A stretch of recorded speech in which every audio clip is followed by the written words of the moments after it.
Walang kaalam-alam nga itong si Tanggol na meron na siyang bagong makakabangga at ito nga ay ang pamilya ng mga Benito na pinapangunahan nga ng anak nga ni Paeng na si Fatima. Kaya naman dahil nga dito ay marami na naman ang makakalaban itong si Tanggol dahil na rin marami nga itong napabagsak na tao at marami nga siyang napatay. Kaya babalikan nga siya ng pamilya nito. Kaya naman ito ngang si Fatima ay hahanapin nga niya itong pumatay nga sa kanyang pinakamamahal na tiyuhin. Kaya't papatayin nga niya ito umanong si Tanggol. Kaya naman ay pinahanap nga niya ito.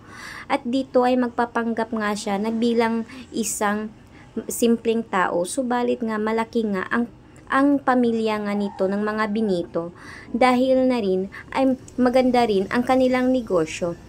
Kaya dahil dito ay pinaghahanap nga niya itong si Tanggol upang pagbayarin nga sa kasalanan niya dito sa kanilang pamilya.